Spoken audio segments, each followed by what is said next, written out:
नमस्कार विद्यार्थियों, कक्षा 8वीं हिंदी में आपका एक बार फिर स्वागत है। आज हम हिंदी की सहायक पुस्तक भारत की खोज का अध्याय 3 पढ़ने जा रहे हैं, जिसका शीर्षक है सिंधु घाटी की सभ्यता। भारत के अतीत की सबसे पहली तस्वीर उस सिंधु घाटी सभ्यता से मिलती है जिसके अवशेष सिंध में मोहनजोदड़ो और पश्चिम पंजाब में हड़प्पा में मिले हैं। इन खुदाइयों ने प्राचीन इतिहास की समझ में क्रांति ला दी है। मोहनजोदड़ो और हड़प्पा एक दूसरे से काफ़ी दूर पर हैं। दोनों स्थानों पर एक खंडहरों की खोज मात्र संयोग थी। इस बाद में संदेह कि इन दोनों के बीच ऐसे ही बहुत से और नगर एवं अवशेष दबे पड़े होंगे जिन्हें प्राचीन मनुष्य ने बसाया होगा। यह विशेष रूप से उत्तर भारत में दूर दूर तक फैली थी।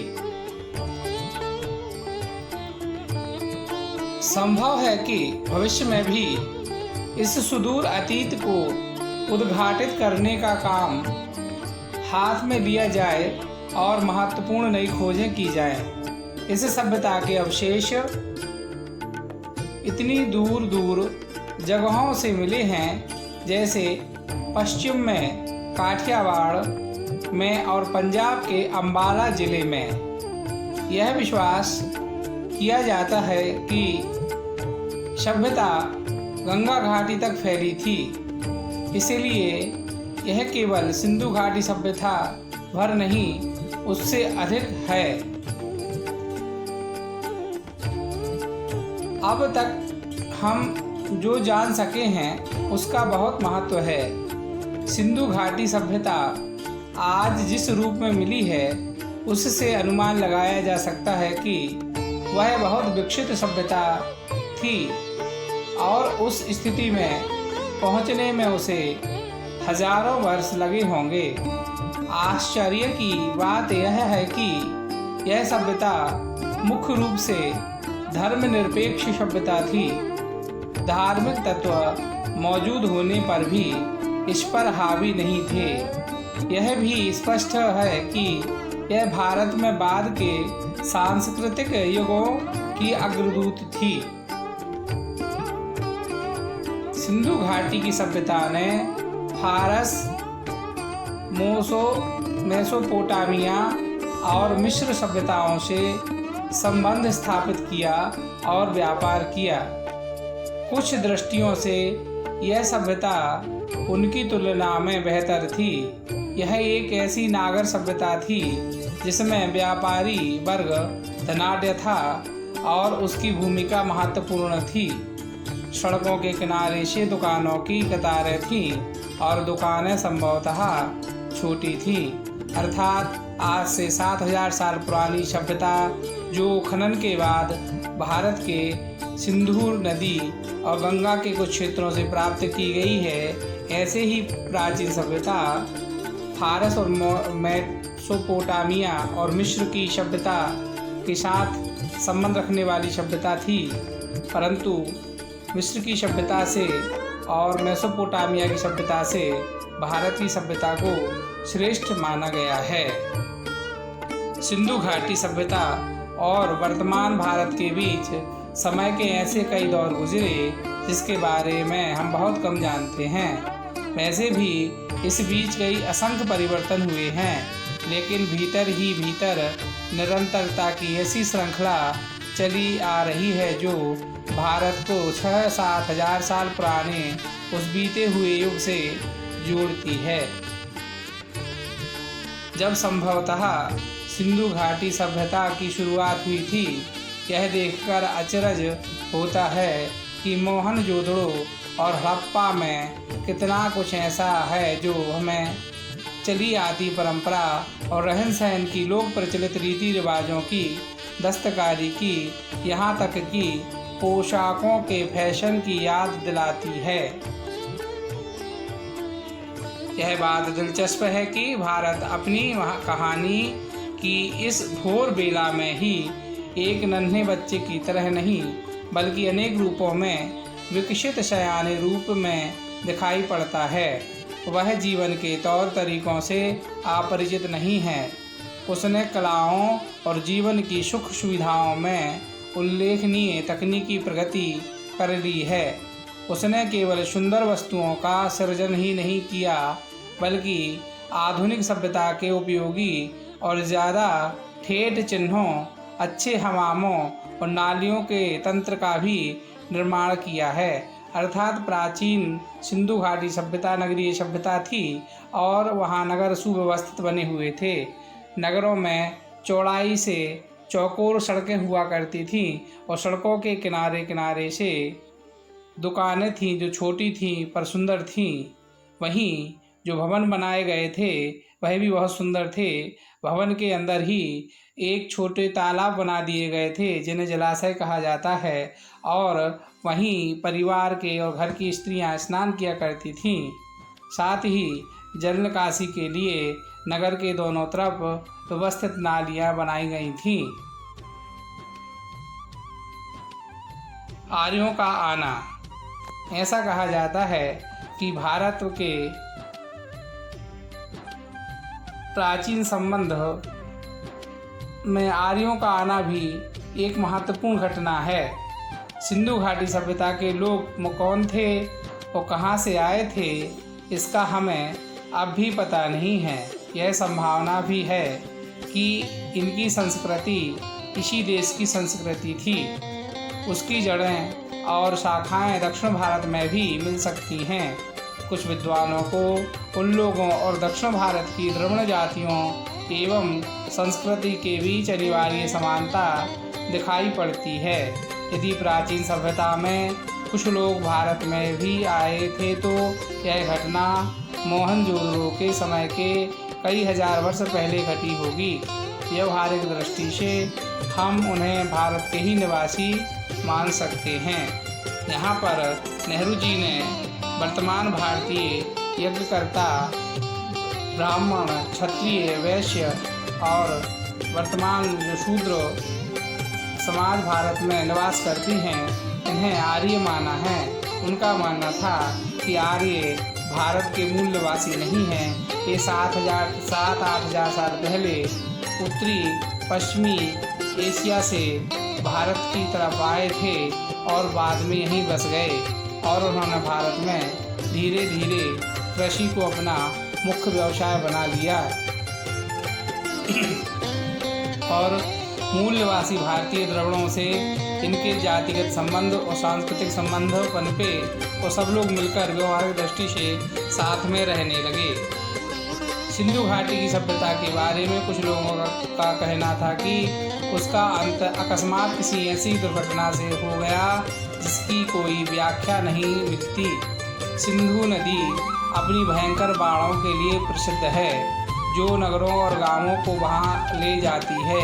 यह भी संभव है कि मौसम के परिवर्तन से धीरे धीरे जमीन सूखी या सूखती गई हो, खेतों पर रेगिस्तान द्वारा लाई गई रेत छा गई हो। मोहनजोदड़ो के खंडहर अपने आप में इस बात का प्रमाण है कि वायु की तह जमती गई और जिससे शहर के जमीन की सतह ऊंची उठती गई और नगरवासियों को पुरानी नींवों पर ऊंचाई में मकान खड़े करना पड़े, जिससे प्राचीनतम नगर बस्तियां जमीन के अंदर दफन हो गई।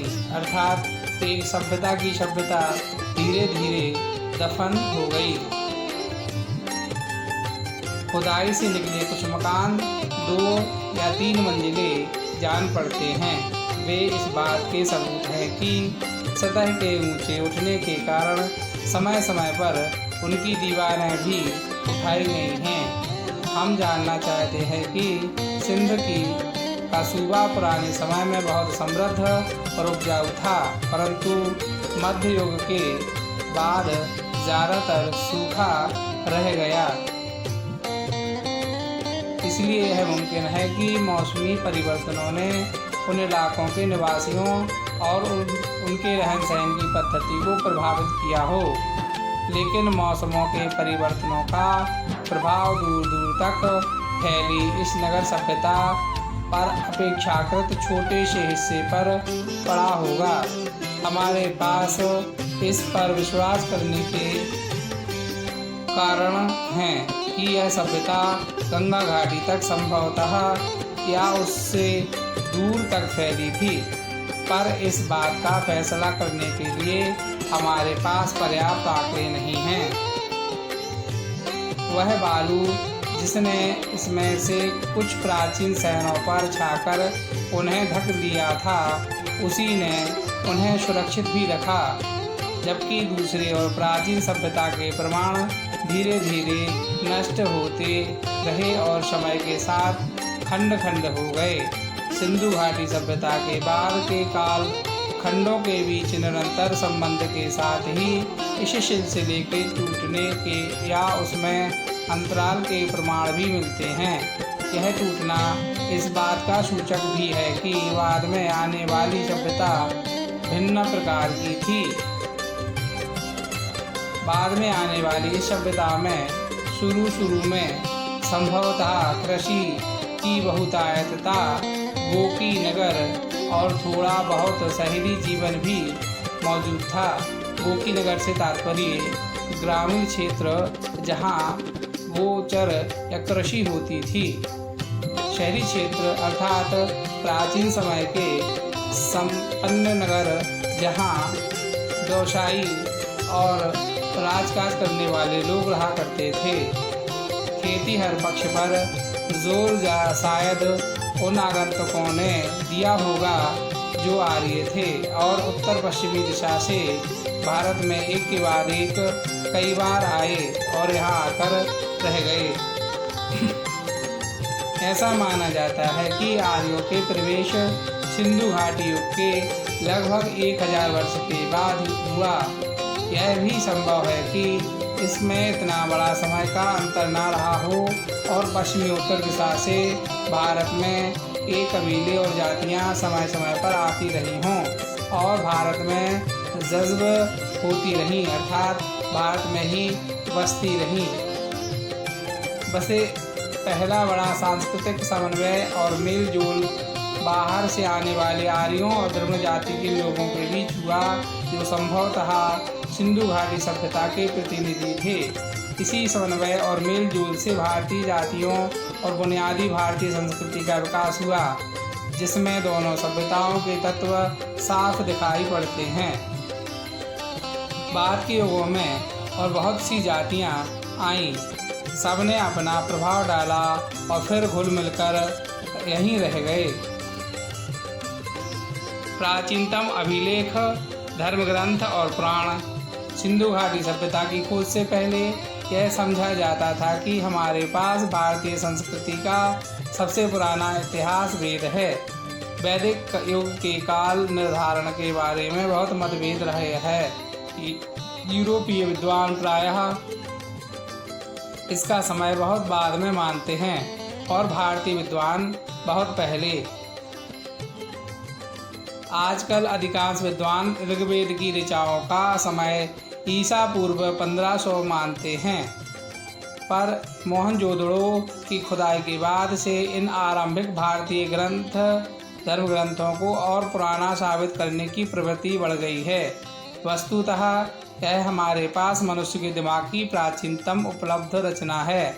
मैक्स मूलर ने इसे आर्य मानव के द्वारा कहा गया पहला शब्द कहा है, अर्थात मैक्स मूलर ने यह कहा है कि प्राचीन भारतीय आर्यों ने जो पहले कोई ग्रंथ लिखे, उनका पहला शब्द ही वेद के रूप में सामने आया।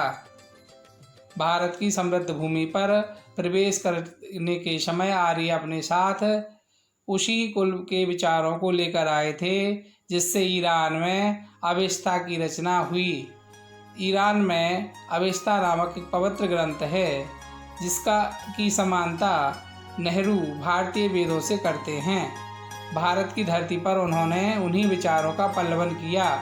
वेदों और अवेस्ता की भाषा में भी अद्भुत सामान्य है अर्थात समानता है। कहा गया है कि वेद भारत के अपने महाकाव्यों की संस्कृत की अपेक्षा अवस्था के अधिक निकट हैं। यह बात नेहरू के व्यक्तिगत बात की पराकाष्ठा है। वेद बहुत से हिंदू वेदों को प्रकाशित धर्म ग्रंथ मानते हैं। उनका असली महत्व इस बात का उद्घाटन करने के कारण है कि विचारों की आरंभिक अवस्था में मानव मस्तिष्क ने कैसे अपने को व्यक्त किया था।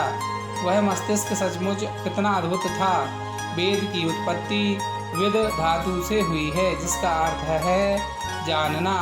अतः वेद का सीधा साधा अर्थ है अपने समय से ज्ञान का संग्रह। उनमें ना मूर्ति पूजा है ना देव मंदिर। वैदिक युग के आर्यों में जीवन के प्रति इतनी उमंग थी कि उन्होंने आत्मा पर बहुत कम ध्यान दिया। वे मृत्यु के बाद किसी प्रकार के अस्तित्व में बहुत अस्पष्ट ढंग से विश्वास करते थे। पहला वेद यानी ऋग्वेद शायद मानव जाति की पहली पुस्तक है। इसमें हमें मानव मन के सबसे प्रारंभिक उद्गार मिलते हैं, काव्य प्रवाह मिलता है और प्रकृति के सौंदर्य और रहस्य के प्रति हर्षोन्माद मिलता है। इसके अलावा हमें मनुष्य के उन साहसिक कारनामों का रिकॉर्ड मिलता है जो लंबे समय पहले किए गए। यहीं से भारत ने एक ऐसी तलाश आरंभ की जो उसके बाद कभी समाप्त नहीं हुई। सभ्यता के उषा काल में ही प्रबल और सहज कल्पना से संपन्न लोग जीवन में छिपे हुए अनंत रहस्यों को जानने के लिए सजग हुए। उन्होंने अपनी सहज अवस्था के कारण प्रकृति के प्रत्येक तत्व और शक्ति में देवत्व का आरोप किया, पर इस सब में साहस और आनंद का भाव था। बहुत से पश्चिमी लेखकों ने इस ख्याल को बढ़ावा दिया है कि भारतीय लोग परलोक परायण हैं। मैं समझता हूँ कि हर देश के निर्धन और अभागे लोग एक हद तक परलोक में विश्वास करने लगते हैं, जब तक कि वे क्रांतिकारी नहीं हो जाते। यही बात गुलाम देशों के लोगों पर लागू होती है। यह भी नेहरू जी का व्यक्तिगत मत था। हमें भारत में भी और स्थानों की भी तरह विचार और कर्म की दो समानांतर विकसित होती धाराएं दिखाई पड़ती हैं। एक जो जीवन को स्वीकार करती हैं और दूसरी जो जिंदगी से बचकर निकल जाना चाहती हैं। अलग अलग युगों में कभी बल एक पर होता है और कभी दूसरी पर, परंतु कितना निश्चित है कि वैदिक संस्कृति की मूल पृष्ठभूमि परलोकवादी या इस विश्व को निरर्थक मानने वाली है। इस कड़ी में बस इतना ही। अब बारी है प्रश्न अभ्यास की, तो लीजिए प्रस्तुत हैं ये प्रश्न।